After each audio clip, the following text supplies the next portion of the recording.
Hello and welcome to another episode of Father and Joe. I'm Joe Rocky with Father Boniface Hicks. And Father, in the last episode, we outlined kind of the need of addressing who it is that we want to talk to whenever we're looking for the kind of result of bringing people into the faith. Knowing that there's a need for us to talk to people to be a starting point saying, hey, this person's living a life of virtue, like exhibit this. You use the example that by your dress, people can instantly tell that you are a person of faith and that things are you're dedicated to the cause, for lack of a better way to say it. And then from there, naturally having conversations and have a curiosity to want to make people and meet them better and have deep relationships, not have superficial ones, but actually meaningful relationships. And then across the point of that conversation, naturally allowing God into the conversation, into our lives, and ultimately allowing that person or their own free will to choose, do I want to continue this process of having God with me or not? And that was the conversation we had last time. I think it was great in terms of general laity joining the faith and bringing God in their home, and really across, because not just laity, but to everyone. And in this episode, I wanted to kind of talk about the process of if you're a person, a man, and you're feeling, I don't know what to do with my life. I think I'm getting a calling, but I don't even know what that means. I don't even know what that feels like. Everyone says this, but it's like the first time I rode a bike, everyone said, just keep yourself up. I wasn't able to do that. I fell a lot when I was a kid. So I want to talk about who normally, when we're talking about entering into the priesthood or seminary, aside from just men in general, are the point that say, you know what, I really should listen to this. These are the indicators that say I should pay attention and not just blow it off, but actually explore these feelings and go into this. And I asked this you as a priest, and me as not as a priest, so I'm probably saying the question up wrong in the first place. But as someone who not just is a priest, but also guides and trains seminarians to become priests, I feel that you're going to be exposed to this situation a lot. And again, I think that there's tremendous value in identifying what the signs are so you don't just blow by them on a highway and then have your GPS yell at you and say you got to do a U-turn, but actually to look for them coming down so we can make the right adjustments along the way.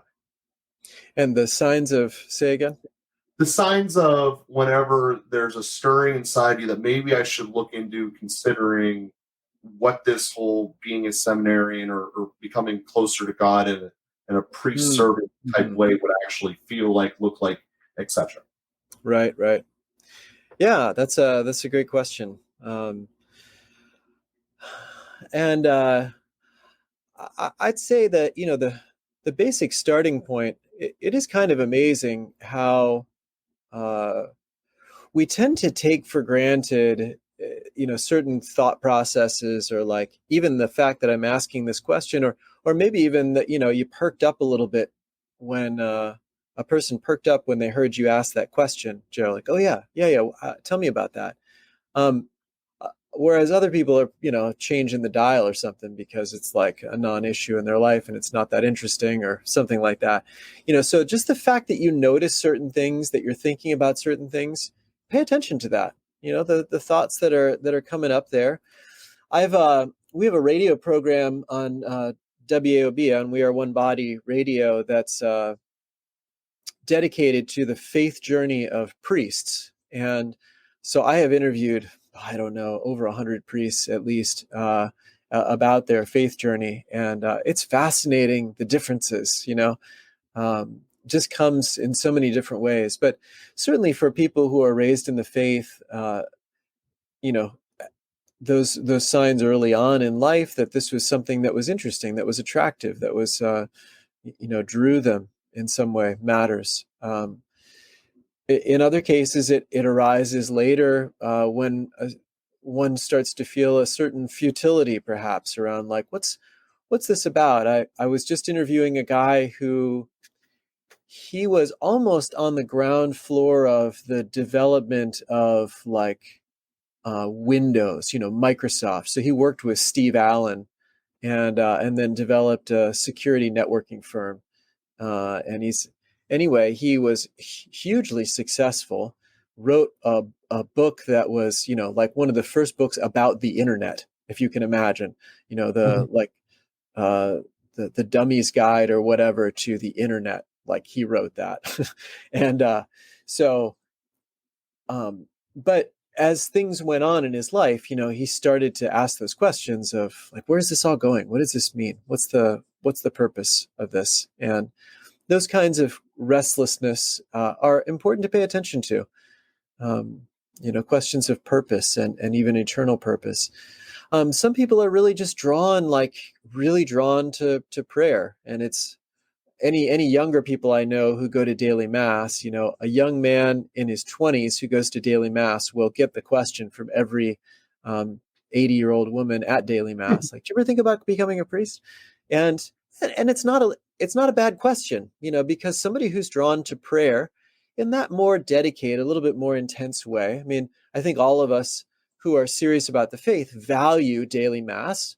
All things being equal, it'd be nice to be there. But somebody who really makes the sacrifice to integrate it into their life, well, there's something more going on there, and that's worth paying attention to. It doesn't determine anything on its own. So these are all a lot of little signs. No one of them says you're definitely called to the priesthood, but they're all indications, and stacking them up, you start to see them more and more.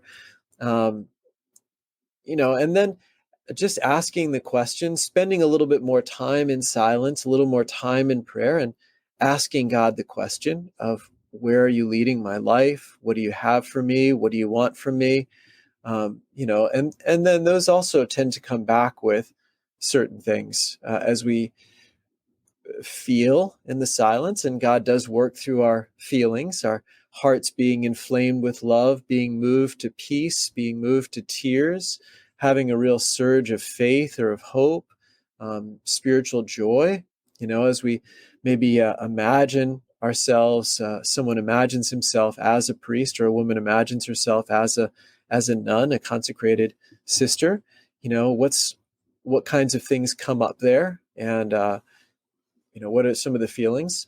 So those are, again, none of those things are definitive in themselves, but they're all good pointers to, this is something to pay attention to. And then talking this out with somebody is always important as well, that there's somebody we can really share those inner movements of our hearts with, without feeling like I'm going to get locked in.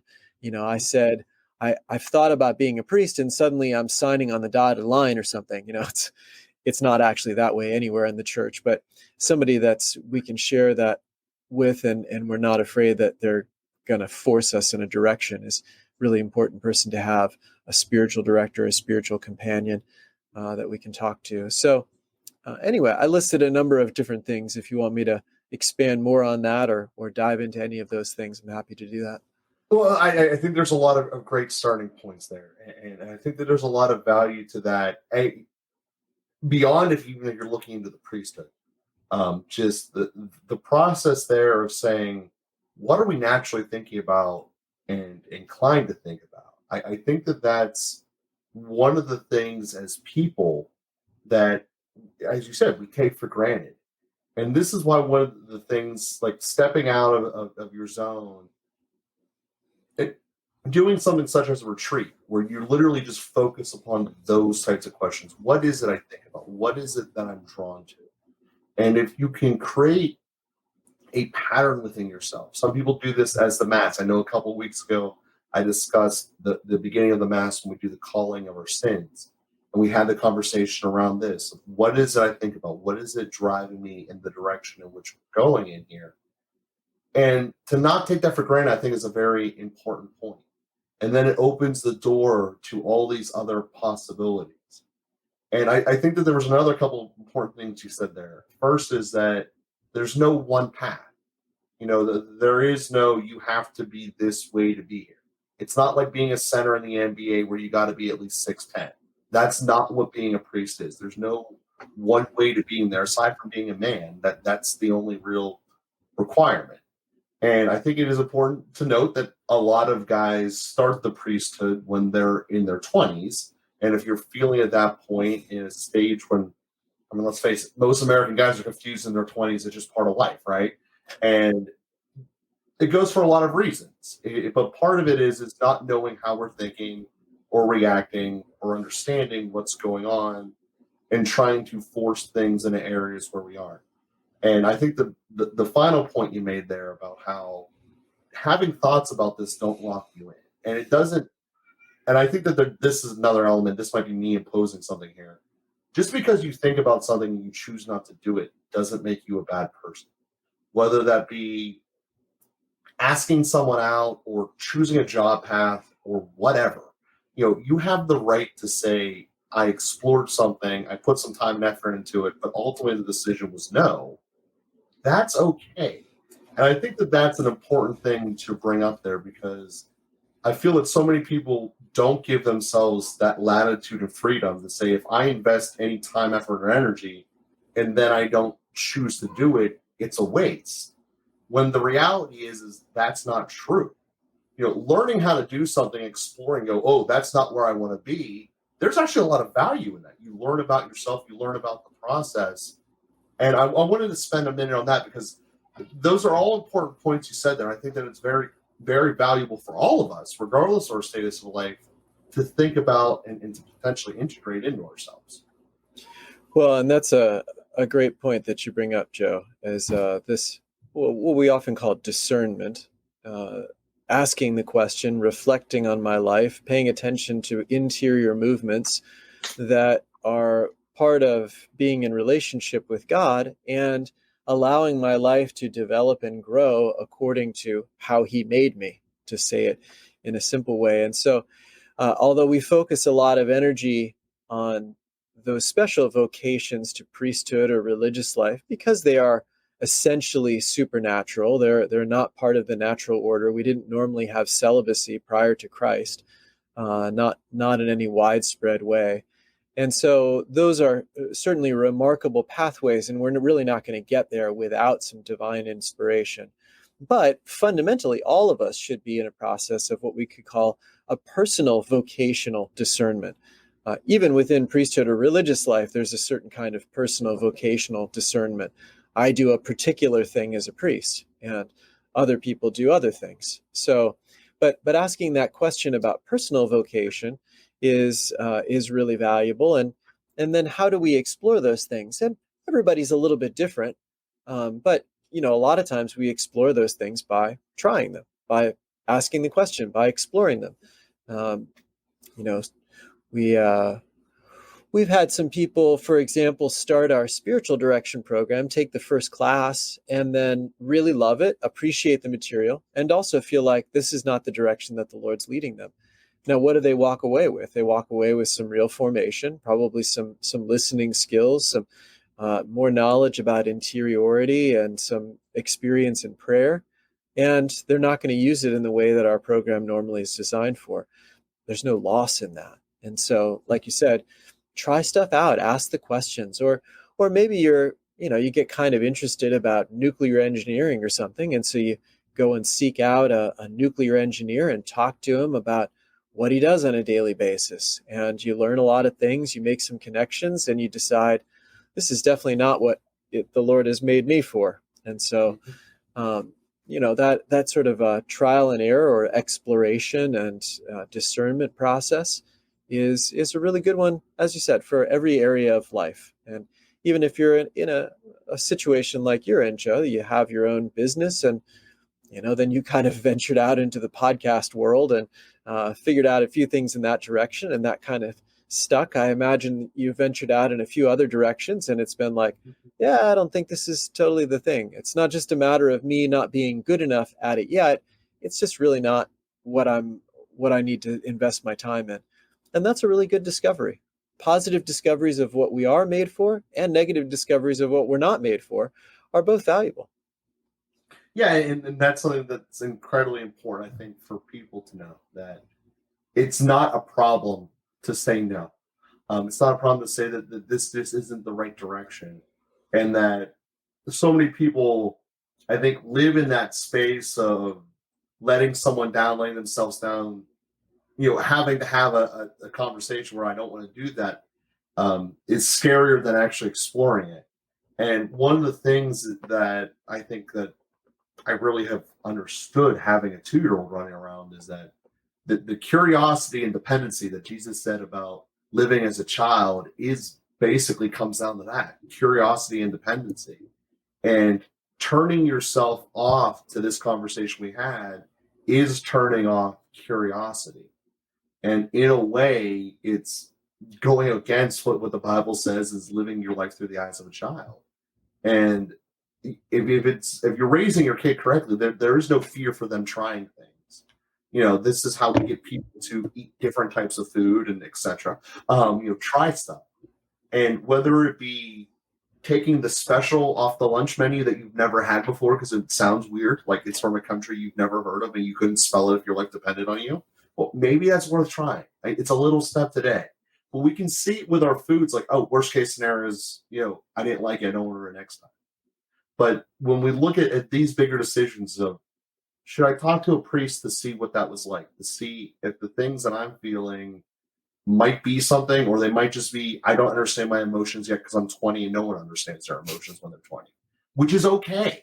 And just to start and having that conversation, regardless of the outcome, I think it's beneficial for everyone. And that's part of why I wanted to have this conversation for, because we all live in these worlds of, I don't know what to do.